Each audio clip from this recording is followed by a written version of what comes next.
हमारे चैनल पर आप सबको खुशामदीद। अगर आपने अभी तक हमारे चैनल को सब्सक्राइब नहीं किया तो जल्दी से कर लीजिए और बेल आइकन बटन को भी प्रेस कर दीजिए ताकि हमारी तमाम नई आने वाली वीडियोस को आप टाइमली देख लें। हर जगह की अलग अलग ही रस्में होती हैं, लेकिन जिस रस्म के बारे में मुझे मेरी जेठानी ने बताया था वो सुनकर मैं बिल्कुल ही हैरान रह गई थी, क्योंकि मैंने आज से पहले कभी इस रस्म के बारे में नहीं सुना था। मुझे रुखसत होकर आए कुछ ही देर गुजरी थी और रस्मों का सिलसिला शुरू ही हुआ था कि जब मेरी जेठानी आहिस्तगी से मेरे करीब आई और कहने लगी कि एक बहुत खास रस्म है, इसके बारे में तो तुम्हें पता ही नहीं है, इसीलिए मैंने सोचा कि खुद तुम्हें बता दूं। कहीं ऐसा ना हो कि तुम घबरा जाओ। जेठानी से मेरी काफी अच्छी दोस्ती हो चुकी थी। मेरा रिश्ता लाने से लेकर मेरी रुखसती तक वो बहुत आगे आगे थी और हर मामले में वही मेरे पास आया करती थी, क्योंकि सास ससुर तो थे ही नहीं। मेरा नाप लेना हो, चूड़ी या चप्पल का, या फिर बाजार लेकर जाना हो, वो खुद मुझे अपने साथ लेकर गई थी और मेरी पसंद की शादी की तैयारी करवाई थी। इसीलिए मेरी काफी इनसे बन गई थी। कहने को वो गांव वाली थी, लेकिन उनकी सोच बिल्कुल शहरी लोगों की तरह आजाद थी। उन्होंने किसी मामले में मुझे दबाने की कोशिश नहीं की थी। जब उन्होंने किसी अलग सी रस्म के बारे में कहा तो मैं चौंक कर उनकी तरफ देखने लगी, क्योंकि जब से मैं इस गांव में आई थी हर रस्म ही बिल्कुल मुख्तलिफ नजर आई थी और हर रस्म पर ही मैं बहुत ज्यादा हैरान भी हो रही थी, क्योंकि ये सब कुछ मैंने पहले नहीं देखा था। वो धीरे से मुस्कुराई और कहने लगी, एक खास दूध तैयार करके आई हूँ तुम्हारे लिए, और वो दूध तुम्हें पीना होगा। उनकी बात सुनकर मैं मुस्कुरा दी, क्योंकि ये तो मुझे भी पता था कि शादी की रात दुल्हा दुल्हन को अक्सर दूध पिलाया जाता है। कहीं दूल्हे की सालियां उसे दूध पिलाती हैं तो कहीं दूल्हे के घर वाले दुल्हा दुल्हन के लिए कमरे में मिठाई और दूध वगैरह का इंतजाम करते हैं। इसीलिए मैं शर्मा गई जब कुछ देर बाद मुझे मेरे कमरे में पहुंचाया गया और मैं अपने शौहर के इंतजार में बैठी तो वहां दूध का गिलास लेकर मेरे जेठ अंदर आए। जेठ को देखकर मैं कुछ घबरा गई। मैं अपने जेठ को भी अच्छी तरह पहचानती थी, इसलिए मैंने जल्दी से अपना पल्लू अपने सर पर डाल लिया। ये एक छोटा सा नारोवाल का गांव था और यहाँ पर रिश्तों का बहुत मान रखा जाता था। खासकर बड़ों की इज्जत बहुत ही ज्यादा की जाती थी और ये बात शादी से पहले ही मुझे मेरा शौहर बता चुका था। इसीलिए मैंने भी जेठ को देखते ही सर पर दुपट्टा जमा लिया और नजरें झुका ली। समझ नहीं आ रहा था कि किसी औरत की जगह मेरे जेठ कमरे में दूध लेकर क्यों आई है। फिर उन्होंने साइड टेबल पर दूध का गिलास रखा और मेरे सामने गिलास उठाकर पेश करते हुए कहने लगे, चलो लाइबा, अब जल्दी से दूध पी लो। मैं एकदम ही घबरा गई, शर्म से लाल पड़ने लगी। मैंने उनके हाथ से दूध का गिलास लेना चाहा तो उन्होंने इनकार किया और कहने लगी, यह रस्म है कि दूल्हे का बड़ा भाई अपने हाथ से दुल्हन को दूध पिलाता है। ये सुनकर मेरे पसीने छूट गए और अब मुझे समझ आया कि जेठानी किस रस्म की बात कर रही थी, लेकिन मैं घबरा रही थी। मेरे लिए ये बात बहुत अजीब थी कि मैं एक गैर मर्द के साथ बैठकर उनके हाथ से दूध पीती। मुझे ये रस्म बहुत ही बेशर्म वाली मालूम हुई थी, लेकिन नया नया ससुराल था और मैं रिश्तों को बिगाड़ना नहीं चाहती थी। इसीलिए मैं कुछ झिझक कर पीछे हुई ताकि मेरे जेठ मेरी झिझक को भांप कर गिलास मेरे हाथ में पकड़ा दे। लेकिन मेरे जेठ ने मेरे कंधे पर हाथ रखा और मोहब्बत से कहने लगे, परेशान ना हो, मैं तुम्हें कोई तकलीफ नहीं पहुंचाऊंगा। बस ये दूध पिलाने ही आया हूँ। ये रस्म है और इसे अदा करना जरूरी है। अगर तुम मेरे हाथ से ये दूध पी लोगी तो इसका मतलब ये होगा कि तुम सारी जिंदगी मेरी इज्जत करोगी। रात के इस पहर मेरे पास और कोई दूसरा रास्ता नहीं था कि मैं अपने जेठ की बात मान लेती, क्योंकि दूर दूर तक शौहर का कुछ पता नहीं था। जेठानी भी न जाने कहाँ थी। शायद ये इनकी नजर में कोई आम सी बात थी या रस्म थी, जब भी किसी को कोई एतराज नहीं था। जाहिर सी बात थी, जेठानी ने खुद दूध के गिलास को जेठ के दिए होंगे जब ही वो मेरे कमरे में दूध लेकर आए थे। फिर रस्म के बारे में भी जिक्र वो कर चुकी थी, इसीलिए मैं खामोशी से जेठ के हाथ से दूध का गिलास पीना शुरू कर चुकी। गिलास पीकर खत्म किया था कि जेठ ने गिलास एक तरफ रखा और फिर अपनी जेब से एक तोहफा निकालकर मेरी तरफ बढ़ाया और कहने लगे कि मैं इस घर का बड़ा हूँ, इसीलिए तुम्हारे लिए ये तोहफा लाया हूँ।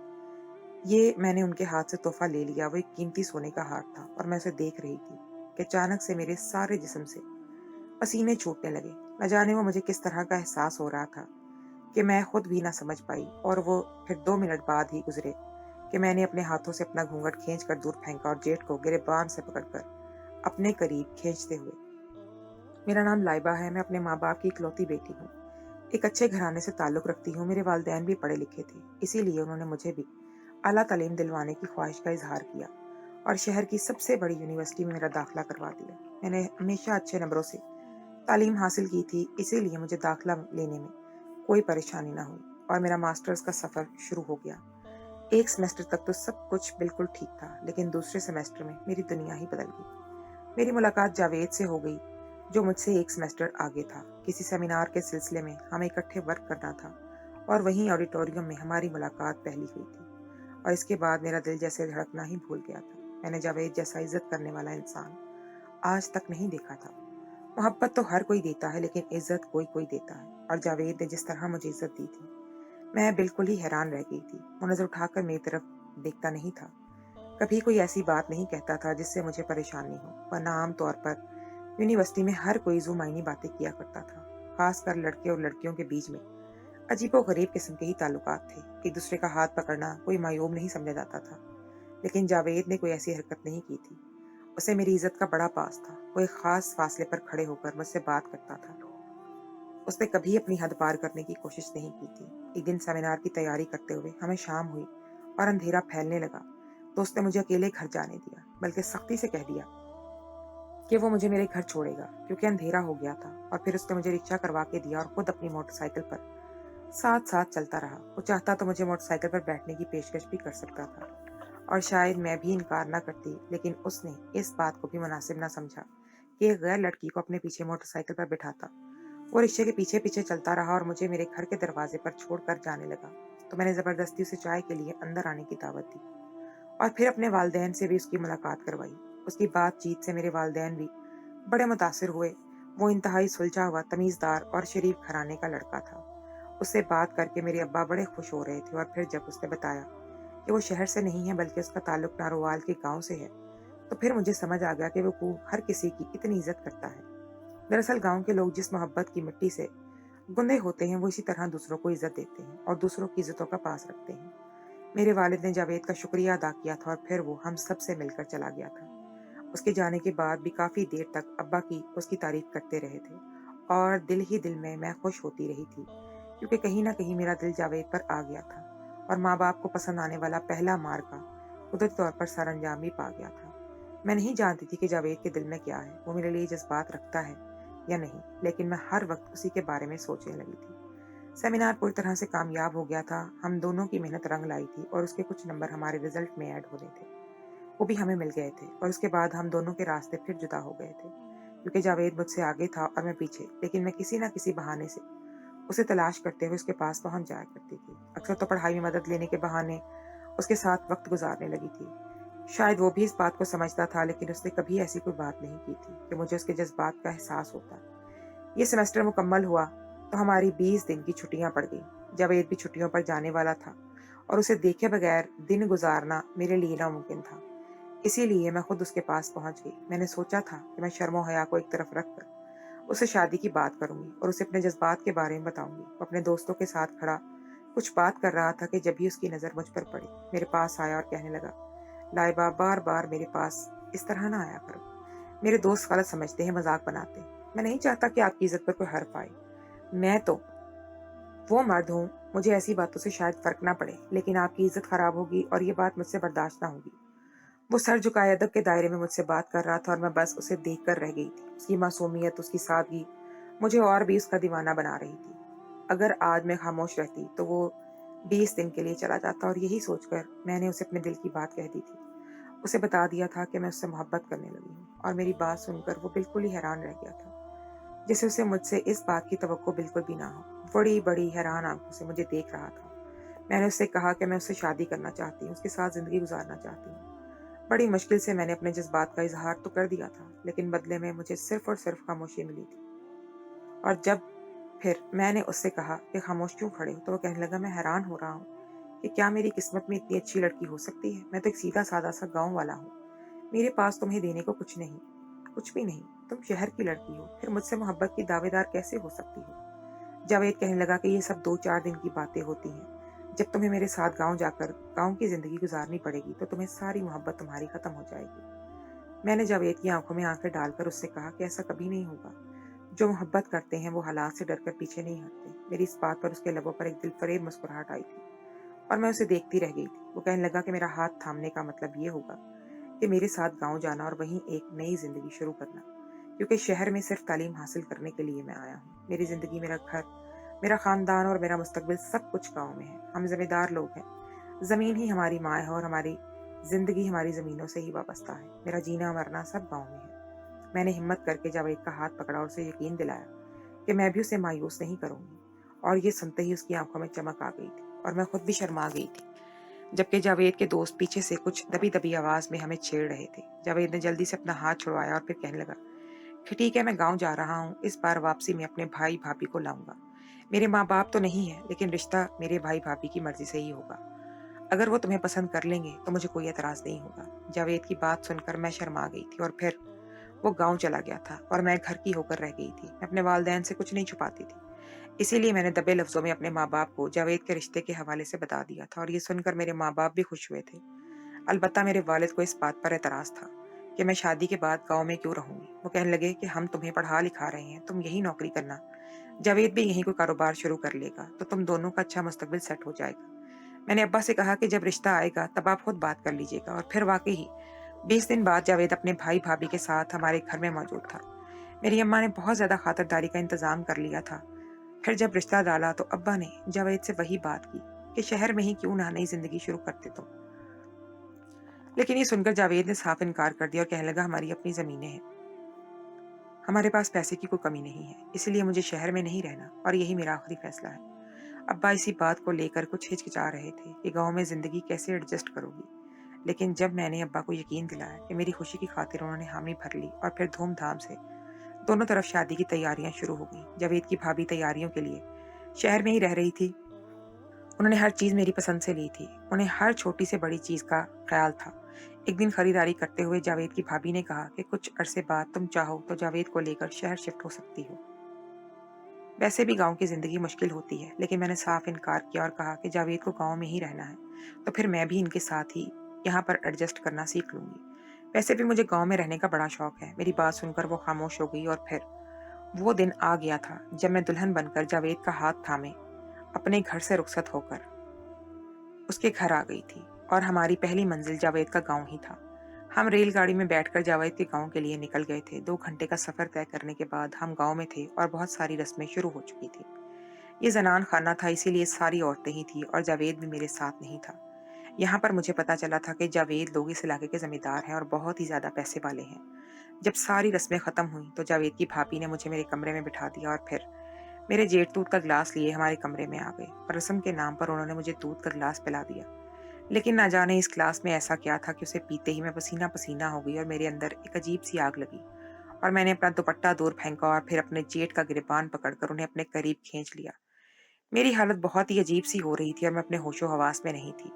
मुझे खुद समझ नहीं आ रहा था कि मैं क्या कर रही हूँ। जावेद के भाई ने खुद को छुड़वाने की कोशिश की तो मैंने जबरदस्ती अपना सर उनके कांधे पर रख दिया और कसकर उनकी कमर के गिर्द अपने हाथ बांध लिए। इससे पहले कि मजीद कुछ होता, जावेद कमरे में आया था और ये मंजर देखकर हक्का बक्का रह गया था। मैं उसके भाई के सीने से लगकर खड़ी थी और उसका भाई खुद आजाद करवाने की खुद को कोशिश कर रहा था। जावेद गुस्से से धाड़ा कि ये सब क्या हो रहा है। जावेद के भाई ने अपने हाथ उठा लिया और कहने लगा तुम्हारी बीवी बहुत ही बेहया औरत है। मैं तो रस्म के मुताबिक इसे तोहफा देने के लिए कमरे में आया था। इसे दूध का गिलास पीकर मुझ पर ही हमला कर दिया है। कहती है कि मैं तुमसे कहीं ज्यादा जवान मर्द हूँ और ये मेरे साथ सुहागरात बनाना चाहती है। जावेद के भाई की बात सुनकर मेरे होश उड़ रहे थे। मैं बताना चाहती थी कि मैंने ऐसा कुछ भी नहीं कहा, लेकिन मंजर कमरे के अंदर का मंजर देखने के बाद जावेद कोई दूसरी बात नहीं कर रहा था, बल्कि अपने भाई के कमरे से बाहर गया था और कमरे का दरवाजा लॉक करके मेरे करीब आया और मेरे ऊपर इतनी जोरदार थप्पड़ मारा था कि मुझे होश आ गया था। वो गुस्से में कह रहा था कि ये सब क्या है, ये क्या बेहयाई है, तुम्हारा दुपट्टा कहाँ है? तो मेरे भाई के सीने से लग कर क्यों खड़ी थी? मैं पसीने से शराबूर हो रही थी और मेरे पास जावेद के सवालों का कोई जवाब नहीं था कि अब भी मुझे बुरी तरह चक्कर आ रहे थे। मैं चकरा कर बिस्तर पर बैठ गई और जावेद से कहा कि मैं नहीं जानती कि ये सब कैसे हुआ है। वो नफरत से कहने लगा कि मुझे तो भाभी ने ये बात पहले ही बता दी थी कि तुम्हारी नज़र भाई के लिए कुछ ठीक नहीं है, लेकिन मैं अपनी ही भाभी को गलत समझता रहा क्योंकि मेरी नज़र में तुम एक पाकीज़ा और शरीफ लड़की थी। लेकिन आज मैं देख चुका हूँ कि वाकई तुम मेरे भाई को लेकर गलत इरादे रखती हो, इसीलिए मैं तुम्हें मजीद इस घर में नहीं रख सकता। कल सुबह का सूरज निकलते ही मैं तुम्हें वापस तुम्हारे घर छोड़ आऊंगा। जावेद की बात सुनते ही मैं उसके कदमों में बैठ गई और कहा, ये सब झूठ है, मैंने कभी आपके भाई पर बुरी नजर नहीं डाली। اور آج بھی میں نے جان بوجھ کر کچھ نہیں کیا۔ مجھے خود نہیں معلوم کہ مجھے کیا ہوا تھا، لیکن جاوید کو میری کسی بھی بات پر اعتبار نہیں آیا اور اگلے دن اس نے میرا سارا سامان باندھ کر مجھے گھر چھوڑ دیا۔ میں اپنی ماں کے گلے لگ کر پھوٹ پھوٹ کر روتی رہی اور جب انہیں ساری بات بتائی تو وہ خود بھی حیران رہ گئی۔ کہنے لگی تو اپنے جیٹ کے گلے کیوں لگی تھی؟ اور یہی ایک وہ سوال تھا جس کا جواب میرے پاس نہیں تھا۔ میں بس اپنے کمرے میں بند ہو گئی تھی۔ کتنی ہی دفعہ میں نے جاوید سے رابطہ کرنے کی کوشش کی تھی، لیکن اس نے ایک بار بھی بات نہیں کی تھی۔ سب کچھ ختم ہو کر رہ گیا تھا۔ میں دن رات جائے نماز پر بیٹھی دعائیں مانگتی، اپنے رب سے فریاد کرتی کہ وہ میری پاک دامنی کو ثابت کرے، اور پھر میری دعائیں رنگ لے آئیں۔ ایک دوپہر جاوید ہمارے گھر میں آیا اور اس نے خود مجھ سے ملنے کی بات کی تو میں دوڑ کر اس کے پاس گئی اور اس کے قدموں میں بیٹھ گئی اور پھوٹ پھوٹ کر رونے لگی۔ اسے یقین دلانا چاہا کہ میں بے قصور ہوں، میں نے اس کے بھائی پر کوئی بری نظر نہیں ڈالی۔ تو اس نے مجھے بازو سے پکڑا اور اپنے پاس بٹھا لیا اور پھر اپنے ہاتھ جوڑ کر مجھ سے معافی مانگنے لگا۔ کہنے لگا کہ اس نے انجانے میں ہی مجھ پر بہت بڑا ظلم کر دیا ہے اور وہ اپنے اس گناہ کی معافی چاہتا ہے۔ اس کی بات سن کر میں ہکا بکا رہ گئی تھی کہ اچانک ہی کایا کیسے پلٹ گئی ہے۔ وہ کہنے لگا کہ کچھ ایسے ہی سچ میرے سامنے آئے کہ جنہیں جاننے کے بعد میرے سر پر آسمان گر پڑا۔ مجھے اپنے ہر فیصلے پر پچھتاوا ہونے لگا۔ میں نے جو زیادتی تمہارے ساتھ کی ہے اس نے میرے ضمیر کو اتنا بے چین کیا کہ آج میں خود تمہارے دروازے پر حاضر ہو گیا ہوں، مجھے معاف کر دو۔ اور پھر پھوٹ پھوٹ کر روتے ہوئے جاوید نے جو سچ بتایا وہ سن کر میرے قدموں تلے سے بھی زمین نکل گئی۔ جاوید کہنے لگا کہ بہت کم عمری میں ہی میرے والدین کا انتقال ہو گیا تھا۔ بڑی بھابھی ہی میری ماں کی جگہ تھی، انہوں نے مجھے پالا پوسا تھا۔ قدرت نے انہیں اولاد بھی نہیں دی تھی، اس لیے میں ہی ان کے قریب رہتا تھا۔ پھر جیسے جیسے میں بڑا ہونے لگا وہ پڑھائی کے نام پر مجھے بار بار شہر بھیج دیتی اور میں اپنا زیادہ تر وقت شہر میں ہی گزارتا۔ چھٹیوں میں گاؤں جاتا تو وہ مجھے سارا وقت اپنے ساتھ ساتھ رکھتی اور مجھے بالکل بھی تنہا نہ چھوڑتی۔ مجھے لگتا تھا کہ یہ سب کچھ وہ میری محبت میں کرتی ہیں۔ پھر اس بار جب میں شہر آیا اور مجھے تم سے محبت ہوئی تو میں نے گھر جاتے ہی یہ بات بھابھی بھائی کو بتائی۔ میری بات سن کر بھابھی کے چہرے کا رنگ اتر گیا اور وہ کہنے لگی کہ میں تو تمہاری شادی اپنی پسند سے کروانا چاہتی تھی، لیکن تم نے شہر میں ہی لڑکی پسند کر لی۔ پھر میں نے انہیں بتایا کہ لائبہ کو میں بہت ہی زیادہ چاہتا ہوں اور اسے سے شادی کرنے کی خواہش رکھتا ہوں، تو انہوں نے میرے ساتھ زور زبردستی نہ کی، بلکہ کہنے لگی کہ اگر تمہاری شادی کی پسند یہی ہے تو ہمیں کوئی اعتراض نہیں ہے۔ پھر میری پسند پر وہ رشتہ لے کر آئی اور تمہیں سر آنکھوں پر بٹھا لیا۔ مجھے اپنی بھابھی پر بڑا مان تھا، بڑی خوشی تھی کہ انہوں نے زندگی کے اس معاملے میں بھی میری پسند کو اہمیت دی ہے۔ مجھے اچھی تعلیم دلانے کے ساتھ ساتھ میری من پسند لڑکی سے بھی میری شادی کروا دی ہے، اور بھابھی نے اس سارے سفر میں میرا بہت ہی زیادہ ساتھ دیا تھا۔ اور پھر جب وہ تمہیں رخصت کروا کر گاؤں لے گئی تو انہوں نے مجھے زبردستی مردان خانے میں بھیجا کہ جا کر سارے گاؤں کے مردوں سے مل لوں۔ وہی مجھے کافی دیر ہو گئی اور جب میں لوٹ کر تمہارے پاس کمرے میں آیا تو جو منظر میں نے دیکھا اس کے بعد میں اپنے حواس کھو بیٹھا، کیونکہ ہم گاؤں کے مردوں کے لیے عزت ہی سب کچھ ہوتی ہے، اور میں نے تمہارے گھر بھیج دیا۔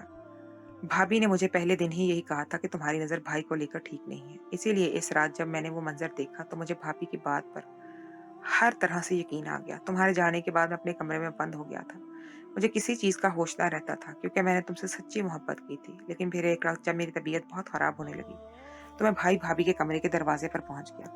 سوچا تھا کہ بھابھی سے کہہ کر ان کے اپنے لیے چائے بنواؤں گا، لیکن اندر سے آتی آوازوں نے مجھے جھنجھوڑ کر رکھ دیا تھا۔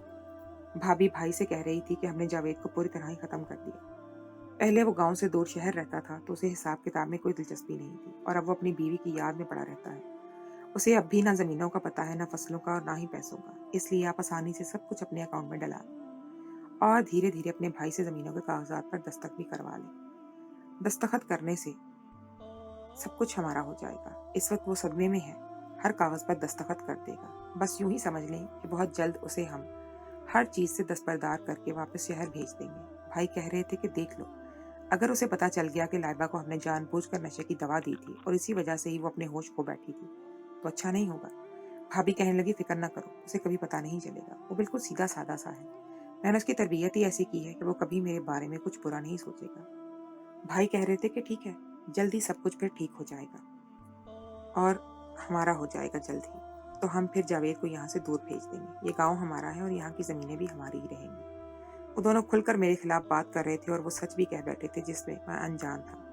جب یہ سارا سچ مجھ پر کھلا تو میں نے خود سب کچھ اپنے بھائی بھابھی کے حوالے کر دیا اور شہر چلا آیا، اور آج ہمت کر کے تم سے معافی مانگنے آیا ہوں اور تمہارے ساتھ شہر میں نئی زندگی شروع کرنا چاہتا ہوں۔ مجھے واپس گاؤں نہیں جانا کہ رشتوں پر سے میرا اعتبار ٹوٹ چکا ہے، مجھے ان زمینوں سے کچھ لینا دینا نہیں جنہوں نے میرا سب کچھ چھین لیا، میرا بھائی لے لیا، ये कहकर वो रोने लगा और मैंने जावेद को सीने से लगा लिया। फिर हम दोनों ने शहर में ही नई जिंदगी की शुरुआत कर दी। कुछ अरसे बाद पता चला कि भाभी को कैंसर हो गया है। वो बिल्कुल तनहा हो गई हैं क्योंकि उनकी तो कोई औलाद भी नहीं थी। उन्हें जावेद की बहुत याद सताती थी। वो बार बार हमें बुलाती थी, लेकिन अब जावेद भाभी से मिलना नहीं चाहते थे। अलबत्ता मेरी यही ख्वाहिश थी कि वो भाभी को माफ़ कर दें, लेकिन वो ना माने। आज भी भाभी का फ़ोन आता है। वो बहुत रोती हैं, तड़पती हैं। इनके पास पैसे की कोई कमी नहीं है, लेकिन फिर भी वो अपना इलाज नहीं करवा सकती क्योंकि इनका कैंसर आखिरी स्टेज पर है। मगर अब जावेद गांव जाने को राज़ी नहीं। आप लोग ही बताएं कि मुझे क्या करना चाहिए। क्या मैं ज़बरदस्ती अपने शौहर को गांव लेकर जाऊं या फिर नहीं?